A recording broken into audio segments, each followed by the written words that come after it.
Good evening, everybody, and welcome back to episode 219 of Enter Crypto, where every day I keep you informed and fully up to date on all things crypto. If that sounds like something you'd be interested in, then like, subscribe, and click on the notifications bell so that you don't miss out on any future updates. Now, today we're going to be talking about an article I found in Reuters, and it's about Standard Chartered's price prediction for Bitcoin, and they reckon it's going to go to $120,000. So let's jump straight in. As always, we'll read through the article quickly and then we'll comment after. So Standard Chartered boosts 2024 Bitcoin forecast to $120,000. This article is written by Mark Jones, and so let's jump straight in. The value of top cryptocurrency Bitcoin could reach 50k this year and 120k by the end of 2024, Standard Chartered said on Monday. Predicting the recent jump in its price could encourage Bitcoin miners to hoard more of the supply. Standard Chartered published a $100,000 end 2024 forecast for Bitcoin back in April on the view the so-called crypto winter was over, but one of the bank's top foreign exchange analysts, Jeff Kendrick, said there was now 20% upside to that call. Increased miner profitability per Bitcoin mined means they can sell less while maintaining cash inflows, reducing net Bitcoin supply and pushing Bitcoin prices higher, Kendrick said in a report. What he's basically saying is that, they have a fixed costs to mining Bitcoin, and that will be the equipment and the initial investment if you want to mine Bitcoin.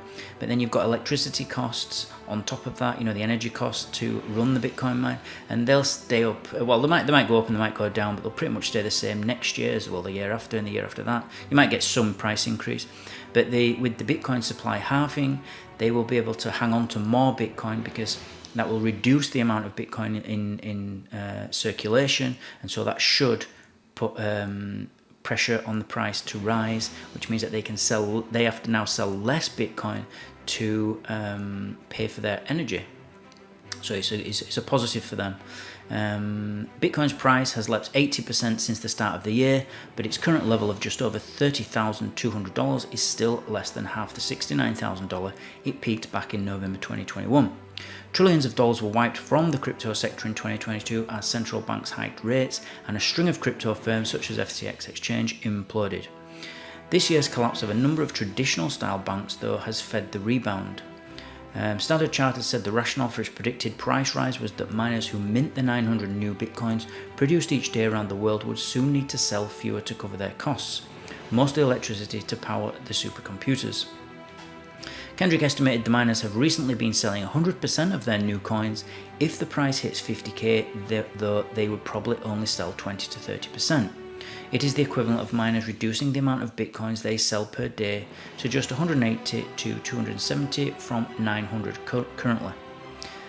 Over a year, that would reduce miner selling from 328,000 to a range of 65 to 98,000 Bitcoin, a reduction in net Bitcoin supply of roughly 250,000 Bitcoin a year. Next April or May, the total number of Bitcoins able to be mined each day is also set to halve due to an inbuilt supply and issuance mechanism that gradually limits supply to maintain its appeal. Predictions of sky-high valuations have been commonplace during Bitcoin's past rallies. A Citibank analyst said in November 2020 that Bitcoin could climb as high as $318,000 by the end of 2022. It closed last year down about 65% at $16,500, reported by Mark Jones, edited by Amanda Cooper and Sharon Singleton. So what they're effectively saying here is that there's going to be a lot of factors coming in to put pressure on the price of Bitcoin to rise.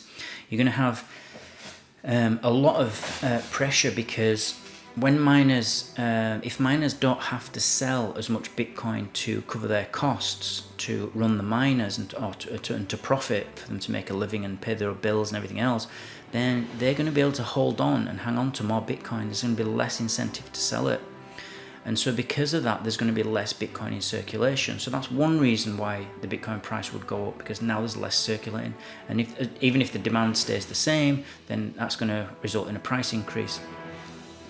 The other thing is that because of the Bitcoin halving, there's going to be less, halving, I don't know which one people prefer, both terms get bandied about.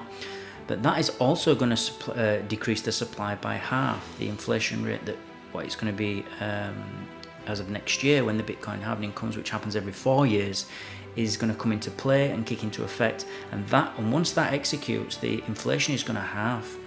And so that's going to affect the supply. So you've got two factors coming in, and this is only the supply that's being affected. So if demand just stays the same, then the Bitcoin price is forced to go up.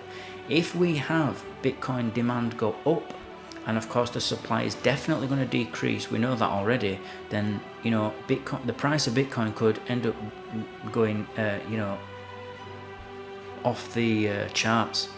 So that's what they're kind of getting at here. I generally don't pay much attention to price predictions, because the fact is, you know, we've got a lot of analysts saying 120k, 180k, $1 million per Bitcoin. You know, you've got a lot of bears saying that we're going to go down to 10k and 3k. The fact is, and the truth of it is, if anybody's traded before, you know, professionally traded, they know that nobody knows the future. We can all have guesses, you know, educated guesses even, but that's all we're doing, we're guessing, and we're trying to minimize risk when you trade, and trying to look at the downsides and basically trade defensively so that you don't lose money. And so nobody knows, and that's, I think it's good to take any price prediction, and that's why I never make price predictions on my YouTube channel, because I don't know what the future is. I know that what the pressures are going to be, the sell pressure and the pressure from buyers might be, and I can come up with all kinds of theories and theses and arguments for why that might happen, but the truth is nobody knows, not including me. And so you have to kind of come up with your own idea and your own prediction, and invest and trade around that. And that would be my advice. So as always, guys, thank you for watching and listening. Remember to please subscribe to the channel, join my team, and I'll keep you updated on all things crypto every day.